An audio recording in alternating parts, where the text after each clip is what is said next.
అందరికీ good morning friends.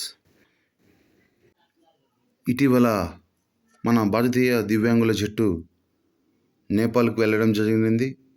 అలాగే నేపాల్లో నాకు కెప్టెన్ బాధ్యతలు కూడా ఇచ్చారు మీ అలుసూరి Sivakoti, physically Indian disable cricketer. అలాగే నేపాల్తో అద్భుతంగా రాణించి 3-0తో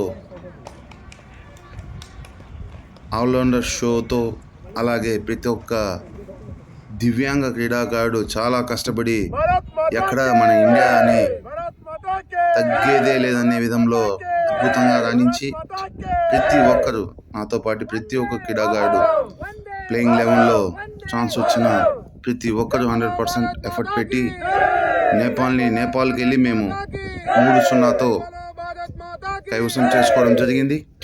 అలాగే ఆల్రౌండర్ షోతో అటు బౌలింగ్లోనూ ఇటు బ్యాటింగ్లోనూ కెప్టెన్గాను మొట్టమొదటిసారి సక్సెస్ అయ్యాను. అది నాకు చాలా ఆనందంగా ఉంది.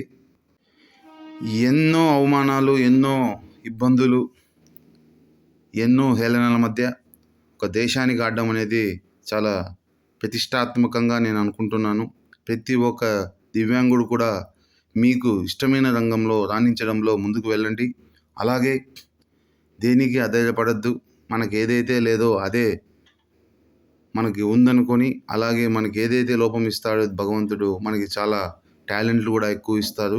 సో ప్రతి ఒక్క దివ్యాంగ క్రీడాకారుడు కానీ ఏ రంగంలోనైనా మీకు ఇష్టమైన రంగంలో ఎంచుకొని మీరు కూడా నాలాగా సక్సెస్ఫుల్ ఫిజికల్లీ ఛాలెంజ్డ్ క్రికెటర్గా ఎదగాలని, అలాగే మా board of disable cricket association తరఫున మా రామిరెడ్డి సార్ గారికి, అలాగే మా ఎక్స్పెక్టెడ్ కోచెస్కి, మేనేజర్లకి అందరికీ పేరు పేరున ధన్యవాదాలు తెలియజేసుకుంటూ, పట్టుదలగా శ్రమించి ఈరోజు దేశానికి క్రికెట్ ఆడడం అనేది చాలా గర్వకారణం.